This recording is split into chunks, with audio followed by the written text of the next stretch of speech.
నమస్తే welcome to Disha TV Telangana రాష్ట్ర ప్రభుత్వం ఇందిరమ్మ ఇళ్ల పంపిణీ విషయంలో మాత్రం అత్యంత ప్రాధాన్యతనిస్తుంది. ఎట్టి పరిస్థితుల్లోనూ ఇచ్చిన మాట ప్రకారం ఈ యొక్క 5 ఏళ్లలో మాత్రం 20 లక్షల ఇళ్లను పంపిణీ చేయాలని ఒక లక్ష్యంగా పెట్టుకుంది. అందులో భాగంగా మాత్రం కసరత్తు చేస్తుంది. ఇక దరఖాస్తులను కూడా ఆహ్వానించింది. ఈ దరఖాస్తుల్లో భాగంగా ఇప్పటివరకు అర్హుల నుండి ఏకంగా 80 లక్షల దరఖాస్తులు వచ్చినట్టు తెలుస్తుంది. దీనిలో స్క్రూటినీ నిర్వహించగా 72 లక్షలను పరిశీలించగా అందులో 18,32,000 ఉన్నట్టుగా తెలుస్తుంది. అంటే ఇప్పటివరకు అన్న సమాచారం ప్రకారం మాత్రం 18 లక్షల మంది మాత్రం ఇప్పటివరకు ఎంపికైనట్టు తెలుస్తుంది. మరో 8 లక్షల దరఖాస్తులను అధికారులు పరిశీలించాల్సి ఉంది. ఈ పరిశీలించిన ఎడల ఒకవేళ మరో 2 లక్షలు పెరిగే అవకాశం ఉంది. ఎటు చేసి 20 లక్షల ఇండ్లకు మాత్రం చేరుకునే అవకాశం ఉంది. 4 విడతల్లో మాత్రం ఈ యొక్క ఇండ్ల పంపిణీ ఉండే అవకాశం కూడా తెలుస్తుంది. మొదటి విడతలో భాగంగా తెలంగాణ ప్రభుత్వం 4.5 ఇళ్ల లక్ష్యంగా పెట్టుకుంది. వీళ్ళకి మాత్రం ఎట్టి పరిస్థితుల్లోనూ 4.5 లక్షలు ఇవ్వాలి. ఆ తర్వాత విడతల వారీగా 5 లక్షల ఇండ్లు కూడా పంపిణీ చేసి కూడా ముందుకెళ్ళనే లక్ష్యంగా ప్రభుత్వం పెట్టుకుంది. ఇందులో భాగంగా దాని యొక్క ప్రాసెస్ కూడా ప్రారంభించింది. అధికారులు కూడా దీనికి సిద్ధంగా ఉన్నారు. ఫీల్డ్ వెరిఫికేషన్ కూడా జరుగుతుంది. ఒకవైపు 4 పథకాల్లో అత్యంత ప్రాధాన్యత ఇస్తుంది. ఈ జనవరి 26 ప్రారంభించాలని. ఒకటి రైతు భరోసా అయితేంది, మరొకటి భూమి లేని రైతు కూలీలకు సాయం అయితేంది, మరోవైపు రేషన్ కార్డుల పంపిణీ అయితేంది. దీంతో పాటు ఇందిరమ్మ ఇళ్ల పంపిణీ కూడా ఒక కొలిక్కి వచ్చే అవకాశం ఉంది. 2-3 రోజుల్లో మాత్రం ఒక స్పష్టమైన సమాచారం వచ్చే అవకాశం ఉంది. ఇక లిస్ట్ అంతా వచ్చే అవకాశం ఉంది. గ్రామ పంచాయతీల్లో కూడా ఎవరైతే లబ్ధిదారులు ఉన్నారో, ఎంతమంది లబ్ధిదారులు ఉన్నారు, ప్రభుత్వం ఎన్ని ఇండ్లు ఇస్తుంది, దానికోసం ఎంత కేటాయిస్తుందనే వివరాలు కూడా గ్రామ పంచాయతీలో పెట్టడానికి అధికారులు కూడా అన్ని రకాల ప్రయత్నాలు చేస్తున్నారు. ఇక జిల్లాల వారీగా కనుక చూస్తే మాత్రం అత్యంత ఇల్లు లేని పేద జిల్లాగా మాత్రం నల్గొండ రికార్డులోకి ఎక్కింది. తర్వాత ఆదిలాబాద్ జిల్లా ఉంది. ఇక చివరిగా మేడ్చల్ జిల్లా మాత్రం ఉంది. ఏకంగా 1,00,000 పైనే దరఖాస్తులు నల్గొండ నుండి వచ్చాయి. 80,000 పైనే ఆదిలాబాద్లో మాత్రం ఇండ్ల కోసం మాత్రం అత్యధికంగా దరఖాస్తులు వచ్చాయి. దీంతో ఇక ప్రభుత్వం కూడా ఇచ్చిన మాట ప్రకారం ఎన్ని సమస్యలు వచ్చినా కానీ ఇందిరమ్మ ఇళ్లకు అత్యంత ప్రాధాన్యత ఇస్తుంది. ఒకవైపు బీఆర్ఎస్ పార్టీని విమర్శిస్తూనే మరోవైపు ఇందిరమ్మ పథకాన్ని హైలైట్ చేసే ప్రయత్నం చేస్తుంది. బీఆర్ఎస్ 10 ఏళ్ళ అధికారం నుండి డబుల్ బెడ్రూమ్ ఇల్లు ఇస్తామని చెప్పి అసలు ఆ ఇండ్లకు జోలికే పోలేదు. గ్రామాల్లో ఎక్కడ కూడా సరైనగా ఇల్లు కల్పించలేదు. ఇక కాంగ్రెస్ ప్రభుత్వం మాత్రం ఎట్టి పరిస్థితుల్లోనూ ఎవరైతే అర్హులున్నారో అర్హులను గుర్తించి తప్పకుండా ఇల్లు లేని పేదవాళ్లకు ఇల్లు ఇస్తామని ఇప్పటికే ప్రభుత్వం ప్రకటిస్తుంది. సీఎం రేవంత్ రెడ్డి కూడా అత్యంత ప్రాధాన్యత ఈ యొక్క పథకానికి ఇస్తున్నారు. ఇందులో భాగంగా ఈ బీపీఎల్ కుటుంబాలకు మాత్రం మొదటి ప్రాధాన్యత ఇస్తున్నారు. ఇక మొదటి విడతలో మాత్రం కొంతమందికి మాత్రం అత్యంత ప్రాధాన్యత వైద్యుగా మాత్రం అర్హులను అయితే గుర్తించే ప్రయత్నం చేస్తున్నారు. అందులో వికలాంగులకు అయితే ప్రథమ ప్రాధాన్యత ఇస్తున్నారు. దాంతోపాటు వితంతువులకు కూడా ప్రాధాన్యత ఇస్తున్నారు. ఇక పారిశుద్ధ కార్మికులకు ఇస్తున్నారు. ఇలా ఒక్కొక్క సెక్షన్, ఈ సెక్షన్ల వారిగా మాత్రం మొదటి ప్రాధాన్యత ఇస్తే వా యొక్క కుటుంబాలకు న్యాయం చేసినట్టు ఉంటుందని కూడా చెప్తున్నారు. ఇక రేషన్ కార్డులో భాగంగా ఇటు రేషన్ కార్డులో ఒకవైపు చూస్తున్నారు. దాంతోపాటు ఇందిరమ్మ ఇళ్ల పథకాన్ని కూడా ఇటు 2 కూడా అధికారులు కూడా సమీక్షించే ప్రయత్నం చేస్తున్నారు. ఇటు 4.5 లక్షలు అంటే మొదటి విడతలో 4.5 లక్షలు ఇస్తే టోటల్గా 20 లక్షలు ఇచ్చే ఒక ప్రయత్నం అయితే జరుగుతుంది. దానికోసం నిధుల సమీకరణకు ఎలాంటి ఇబ్బంది కాకుండా అన్ని రకాలుగా అధికారులు సిద్ధమవుతున్నారు. ఎందుకంటే ఇటు రైతు భరోసాకి దాదాపు 10,000 కోట్లు వెళ్ళే అవకాశం ఉంటుంది. ఇటు రైతు ఆత్మీయ భరోసా ఇంకో స్కీమ్ తీసుకున్నారు.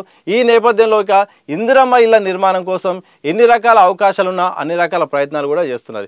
ఇప్పటికే ఇందిరమ్మ ఇళ్ల నమూనా ఎలా ఉంటుందో ప్రభుత్వం ఒక గ్రామంలో కూడా గుర్తించి కూడా ఆ నమూనాను కూడా విడుదల చేసింది.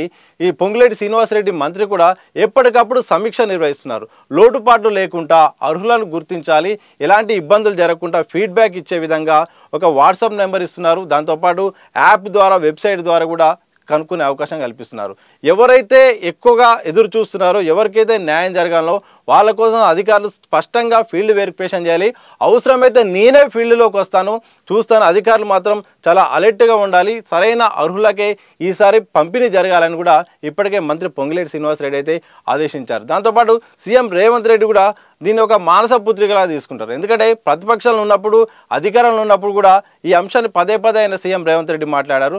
ప్రతి గ్రామంలో హనుమంతుని గుడి ఎట్లుంటుందో దాంతోపాటు ఇందిరమ్మ ఇల్లు కూడా లేని గ్రామం కూడా ఎక్కడ లేదని కూడా ఆయన చాలా రాజకీయ వేదికలో చెప్పారు. సో మరిన్ని ఎవరైతే లేదో బీఆర్ఎస్ ప్రభుత్వం ఎవరికైతే కేటాయించలేదో ఆ ఇళ్లను మేము కేటాయిస్తాం, తప్పకుండా అర్హులైన పేదలకు మాత్రం ఇందిరమ్మ ఇళ్ల పంపిణీ మా యొక్క లక్ష్యమని పదే పదే పదే రాష్ట్ర ప్రభుత్వం చెప్తుంది. అందులో భాగంగా అధికారులు కూడా కసరత్తు చేస్తున్నారు. ఇక తుది దశకైతే చేరుకున్నది. చేరుకునే భాగంలో ఎవరైతే కొన్ని ఇంటి కప్పు పైన వాళ్ళు ఉంటారు, అలాగే ఈ మట్టి గోడ సంబంధించిన ఇల్లున్న వాళ్ళున్నా, సిమెంటు రేకులు ఉన్న ఇల్లు వాళ్ళున్నా, కొందరు రేకులతో కట్టుకున్న వాళ్ళున్నా, కూలిపోయి పాత దశలో ఉన్న వాళ్ళున్నా ఒక ప్రాధాన్యత క్రమంలో వాటిని గుర్తిస్తున్నారు. జిల్లాల వారీగా దరఖాస్తులను అలాగే ప్రాధాన్యత వైజ్గా ఒక లిస్టు తయారు చేస్తున్నారు. ఇక ఎట్టి పరిస్థితుల్లోనూ మొదటి విడత మొదలు పెట్టాలి. ఈ జనవరి 26 తర్వాత ఇక పంపిణీ పూర్తి చేయాలి. వాళ్ళని గుర్తించి పంపిణీ పూర్తి చేస్తే ఈ యొక్క పథకాన్ని రాష్ట్ర ప్రభుత్వం ప్రాధాన్యత ఇచ్చినట్టు ఉంటుందని కూడా ఒక ఆలోచన చేస్తున్నారు. ఎందుకంటే మళ్ళీ ఎంతొద్దనగాని జనవరి చివరి వారంలో స్థానిక ఎన్నికల నోటిఫికేషన్ వచ్చే అవకాశం ఉంది. ఫిబ్రవరిలో ఎన్నికలు ఉండే అవకాశం ఉంది. ఈ నేపథ్యంలో ఇటు ఇందిరమ్మ ఇళ్ల పంపిణీ సంబంధించిన లబ్ధిదారులను గుర్తించడం, మరోవైపు రేషన్ కార్డు సంబంధించిన లబ్ధిదారులను గుర్తించడం, మరోవైపు రైతులకు పంట సాయం అందించడం, భూమి లేని రైతు కూలీలకు కూడా ఇట్లా సాయం అందించి తర్వాత స్థానిక ఎన్నికల్లో కాంగ్రెస్ పార్టీ ప్రజలకు పోవడానికి అన్ని రకాల ప్రయత్నాలు వ్యూహాలు కూడా చేస్తుంది.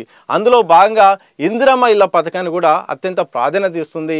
ఇప్పటికే 80 లక్షల మంది దరఖాస్తు చేసుకున్నారంటే ఎంత ప్రాధాన్యత ఉన్నదో అర్థం చేసుకోవచ్చు. దానిలో భాగంగా అధికారులు మాత్రం 72 లక్షల వరకైతే పరిశీలించారు.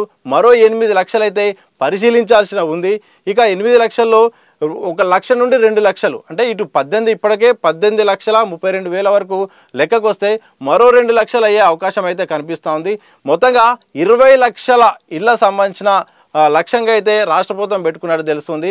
విడుదల వారీగా సంవత్సరానికి 5 లక్షల చొప్పున మొత్తం 4 ఏళ్లలో 20 లక్షలు నిర్మించి ఇక ప్రజల వద్దకు వెళ్ళాలని కూడా ఒక నిర్ణయం తీసుకుంది.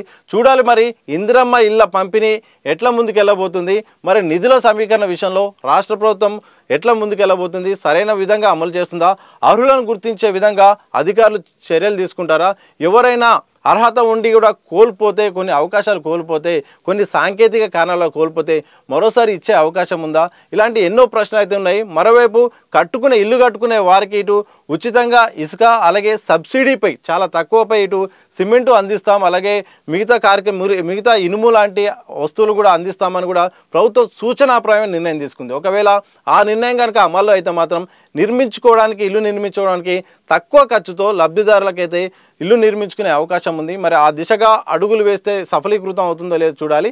ఏదేమైనప్పటికీ మొత్తంగా ఇప్పటివరకు అందిన సమాచారం ప్రకారం మాత్రం ఇందిరమ్మ ఇళ్ల పంపిణీ విషయంలో మాత్రం ఇప్పటివరకు దరఖాస్తులు పరిశీలించగా 18,32,000 మాత్రం ఇప్పటివరకు గుర్తించినట్టు తెలుస్తుంది. ఎంతొద్దన మరో 2 లక్షలు పెరిగే అవకాశం ఉంటుంది. ఈ సంవత్సరంలో భాగంగా మాత్రం ఈ సంవత్సరం 4,50,000 ఇల్లు నిర్మించడానికి రాష్ట్ర ప్రభుత్వం మాత్రం ప్రణాళికలు సిద్ధం చేసుకుంది.